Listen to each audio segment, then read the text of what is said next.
What's going on, everybody? Welcome back to Pinnacle Gaming, and today I'm going to bring you guys another episode of my Braves franchise. In this episode, we are in the first year player draft. We are simmed up into the month of June, as we are still negative, of course. You know, it's a rebuilding season. Well, that's to be expected. And now, so this is the first year player draft of the 2016 season. We're looking around, just trying to improve our team, get some guys who are going to be coming up in the next couple years, and hopefully be ready to play in the minors. As just looking around, we obviously need a right outfielder. Prospects would most likely be helpful. Catchers are always needed.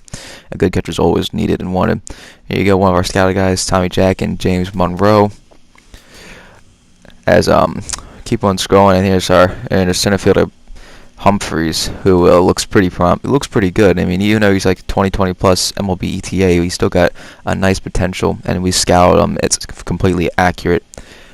He's still 22, but you know what? Honestly, I think he's a good fit. I think he's going to be a good fit, so we're going to go ahead and draft Patrick Humphreys. And we're going to draft JT Roth, who's a first baseman. Can never hurt to get another first baseman. Now we're simply trying to we're going to try to get a reliever here. So your Jack Moyne, really good stats. We're going to go ahead and draft him. Going on the catchers, here's Morris Score, really good contact, really pretty good fielding. The report's not always accurate, but I think he can be pretty nice coming into the next decade, hopefully. For his MLB ETA, he's only 21 years old. He's from the Netherlands, so that's definitely an interesting combination. We'll go ahead and draft more score. Now, looking at starting pitchers, we have Olivier Zapata. I think he's pretty good. He's got a nice B potential. Even though the reports are not always accurate, I think based on his attributes already, I think he'll be a good fit. Now, going on to the next round, we're looking at a relief pitcher, Chris Rodriguez and Rick Ledford. I believe we go with Rick Ledford because I did look at him earlier. He had good stats too, and he was actually and that report was accurate. And there you go, the first year player draft comes to an end. As you see, we're in the month of June. Now, we're going to go ahead. I do end up making a trade in this episode. We are going to, as I see, I'm trying to get 3 for 1, but that won't actually happen. We will end up getting Tony Zych and in right field Alex Jackson. Right field, they're both B potential guys. Alex Jackson's only 20 years old, and he's an outfielder. He's got pretty good arm strength. I think it's a good trade. Nick Markakis is a lot of cap. We'll just release the cap. We could probably sign a veteran free agent just to fill in a spot for now. Yeah, we got Tony Zych's like 25-year-old B potential reliever. So he's still got time to develop, and so does Alex Jackson, most definitely. Very promising guys. I'm just trying to see if I can get anybody else in the trade, but honestly, we're just going to end up getting Alex Jackson and Tony Zych, if I pronounce his name right. Yep, offer this trade to the Mariners, and they do end up accepting it. Yep, there you go. Sounds like a good deal to us. We'll accept the trade. So Markakis is gone. Now, I do go ahead and sign Dayan Viciedo. I believe that's his name. I'm just trying to get not expensive alternate to Markakis, just to fill him in. I'll probably only keep him for 2 years. Yeah, I'm just trying to get the salary cap or the salary numbers right, and I believe it'll be 2 years, a $3.6 million deal with a club option, and that will wrap up the trade. So Markakis is officially out of Atlanta. Now, moving on, we are going to end up simming into a home game against the New York Mets. As you see there, Bud Norris will take the mound against Jacob deGrom. So it's definitely an interesting game. I hope you guys enjoy it. And here we go, the first pitch. In the top of the second, Conforto will strike out to Bud Norris. As I'll be honest, Bud Norris got a little bit of an interesting rocky start. Not exactly what we wanted, but here comes Travis d'Arnaud. 2-1 pitch in the dirt, low in the zone, 3-1. Here comes the next pitch. That's going to be a slider taken for ball 4. That could have gone either way, but it is a ball 4 indeed. Now in steps Curtis Granderson. He can still get it done. The 1-1 pitch to Granderson is a fastball low inside, ball 2. Next pitch to Granderson is a changeup, and he's going to absolutely smash that one all the way into the outfield. Max Smith racing back in, but it is over the wall. A 2-run home run for Curtis Granderson, as he absolutely drilled drilled that changeup. Even it was honestly actually a good pitch, but Granderson got all of that. Was able to knock it over the wall for an early 2-0 lead for the Mets. You see there, Terry Collins very happy with that. Curtis Granderson just absolutely getting all of that pitch, puts the Mets on top 2-0 early in the ball game. If you're sitting on that pitch in that spot, you can certainly do some damage, and he absolutely just a towering home run. That's a 2. But then steps in Wilmer Flores on a 3-2 count, 1 down, and he's gonna take ball 4. Our inside fastball just missed the zone. As you see there, Bud Norris already losing his command early. Now DeGrom, obvious sacrifice bunt situation, try to get him to pop it up, but it's too high. 2-1. Next pitch, he's gonna get it down. Freddie Freeman's gonna fire on to second for 1, and he's gonna try to get the return throw, but not in time. Eric Ibar's throw is too late. So runner on first, DeGrom's on first with two down for David Wright. The pitch to Wright is going to be a slider way inside. Was not really a slider at all. Next pitch, changeup. David Wright's out in front of that. Now 2-2, 2 down to David Wright. Ball 3, 3-2. But Norris already have to make a lot of pitches, and it's going to be a hit to third base. A diving stop by Kelly Johnson, but he cannot find the ball in time as David Wright will reach first base safely. Now then steps in Neil Walker. Runners in scoring position. Here comes the pitch, and Neil Walker will pop it up to Freddie Freeman, who will make the catch to end the Mets inning finally. Now we fast forward to the top of the third with a 1-1 count to Michael Conforto, and he's going to get it over Freddie Freeman's head into right field for a base hit. He's looking for 2. Viciedo's going to gun it all the way to second. The throw is not in time, barely not in time. And it's going to be a 1-out double for Conforto. No, a 2-out double for Conforto. Next batter up, Travis d'Arnaud. He'll take ball 2, an inside changeup, 2-2. Next pitch is going to be roped back up the box for a base hit. Conforto will score as Malcolm Smith throws way off target and not in time, as d'Arnaud will advance to second upon the throw being so wildly inaccurate. Now it steps Curtis Granderson, the dangerous man who just jacked a 2-run home run. The pitch is going to be roped back in the right field for a base hit, but the runner will hold at third. Runners at the corners with 2 men down for the Mets. Now steps in Wilmer Flores, a 1-2 count, ball 2, changeup taken low. The next pitch to Wilmer Flores is going to be swing and a miss, strike 3. Got him on a high slider, and that will end the Mets inning. Braves down early 3-0 as Freddie Freeman steps in with a full count. Definitely a good Harris count. Here comes the pitch from DeGrom, and he is going to get a lot of that one. It's going to high as far into the right center field gap, and it is gone.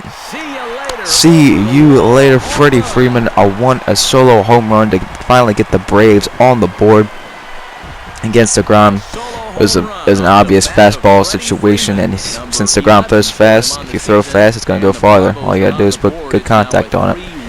And he's going to barely get it over the wall. Kind of more like a screamer, not as much of a tower as Granderson's home run, but nonetheless gets the job done. The Braves cut the Mets lead 3-1.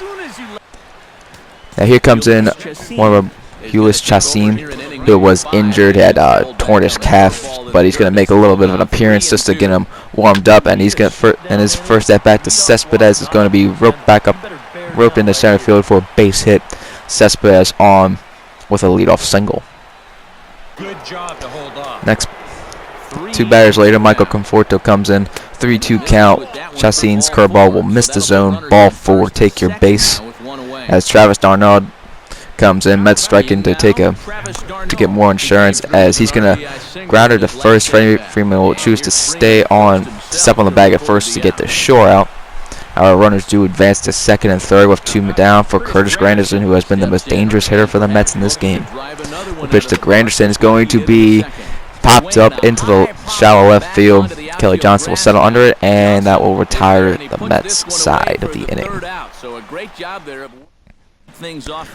Now inception Wilmer Flores in the top of the 6th, 1-1 count to Flores. He's gonna rip down the first base line, but Freddie Freeman with a nice play is able to pick it off the ground, step on the first to retire Wilmer Flores. Now Malik Smith comes in a 3-1 count, a very nice hitters count for Smith. Here comes the pitch from the ground, bottom 6-1 out, and he's gonna rip that into the right center field gap, base hit, looking at least for 2. Malik Smith too fast, easy stand-up double from Malik Smith. Good piece of hitting by Smith. Now in steps Freddie Freeman, who jacked a solo home run in the bottom of the 4th, looking to cut the Mets lead even more. The 0-2 pitch to Freeman's going to be roped back up the box for a base hit. Smith is going to be heading home. The throw from Cespedes is not in time. What a job! Knocks at Smith's speed, just too fast for the center fielder. As Freddie Freeman will be able to knock in. Freddie Freeman will be able to cut down the Mets lead to 3-2. Here comes Kelly Johnson. He's going to try to get. He's got look pretty promising off the bat, but it is going to be caught in front of the track by Curtis Granderson, out number 3. Here we go. Wilmer Flores steps in as Eric O'Flaherty takes the mound on the 1-2 count, and he's going to rip it up to left field Inciarte, but he has trouble. He loses sight of the ball. He's not able to field it cleanly, as that's going to be an error charged to Ender Inciarte in his first game back. As we use him. Now the pitching for the ground is Juan Lagares. The 1-2 to Lagares, or the 1-1 to Lagares is swing and a miss. The 1-2 to Lagares is strike 3. Fastball got by him in the inside corner. Strike 3, out number 3. Now steps in Eric Aybar, bottom 8, 1-2 count. Mets need one more run, and there's a good way to start as Eric Aybar is gonna hit it past the shortstop Flores for a base hit in the left field for a leadoff base hit. Now we're gonna pinch hit. Adonis Garcia is gonna come in. We're not gonna decide to pinch run just yet. Here we go, 3-2 count for Adonis Garcia. Another good hitters count. Here comes the pitch, and he's gonna get a lot of that one. High, it's gonna high. It is far. It is gone. The Braves will end up taking a 1-run lead on Adonis Garcia's pinch hit, 2-run home run. What a piece of clutch hitting for Adonis Garcia coming off the bench to put the Braves up 4-3. Now Addison Reed will come in to replace, I believe that was Blevins there for the Mets, and here comes Malik Smith, who's having a nice day. He's gonna hit it back up the middle for a base hit. Still nobody down for the Braves as they got the fastest person on their team pretty much on base right now. Now full count to Ender Inciarte trying to get something done.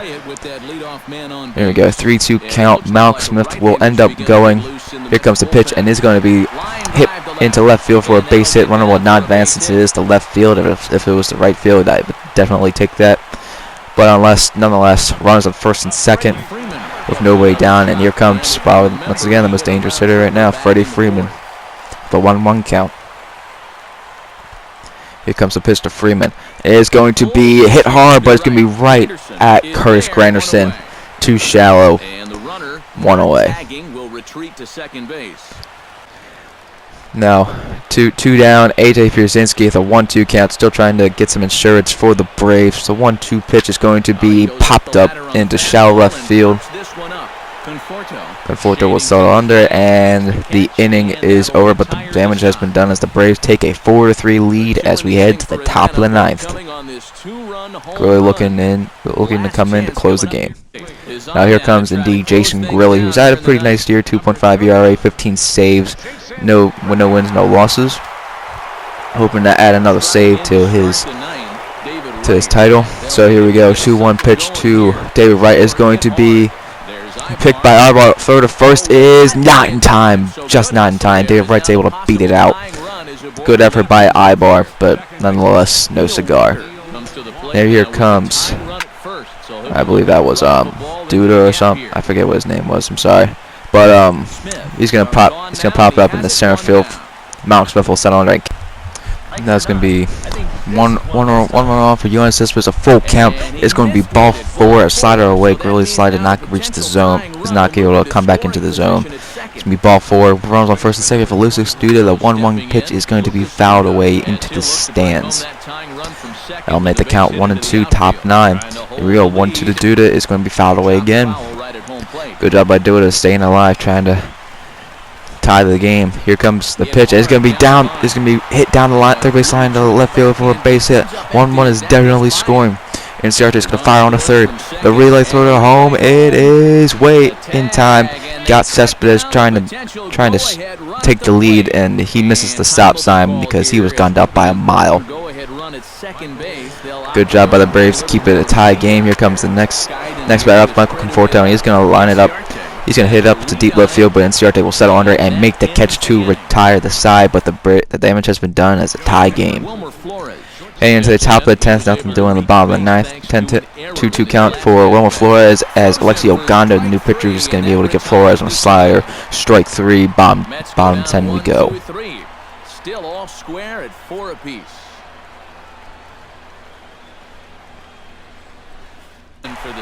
Here we go. Two down, 1-1 count to Ender and Ciarte trying to get something done. He hasn't really had an active game. His only hit wasn't back in the 8th inning or so, but here comes the pitch, and then Ciarte is going to hit that into the right center field gap. He's going to get down for a base hit. Definitely definitely at least 2 for Ciarte. He's gonna round second. He's going for third, and he's going to be in at third. The throw is not in time. It is a 2-out triple for Ender and Ciarte. Now in steps in Freddie Freeman, who has provided already 2 RBIs for the Braves, trying to make it a third one to end the game. Here goes a 2-1 count to Freddie Freeman. It is taken for ball 3. Don't necessarily have to throw a strike here, but Freddie Freeman, it's a very dangerous hitter. 3-1-2-2. Here comes the pitch. It's going to be hitting the left center field gap. That's going to score the game-winning run as Freddie Freeman wins it for the Braves in extras. What a good job by Freeman. He has had a heck of a game. And Ciarte easily scores. He can honestly walk to home if he wanted to. And the Braves will take the game. Will end up winning by a score of 5-4 in extras. Definitely a good job by the Braves to come back after being down early. Even though Bud Norris did not get them the quality start that we would have liked, he was able to get the job done. As you see, the obvious player of the game, and he's going to get the Gatorade bath treatment. 3 for 5, 1 home run, 3 RBIs. Good job by Freddie Freeman. Alright guys, that's gonna wrap it up for this video. Thank you guys so much for watching. I hope you enjoyed the video. Please let me know what you think of the video by leaving a rating or a comment down below. But nonetheless, thank you all for watching, and I will see you guys in my next Braves franchise video. For EK, Psycho, and the crew, I'm Matt Vasker.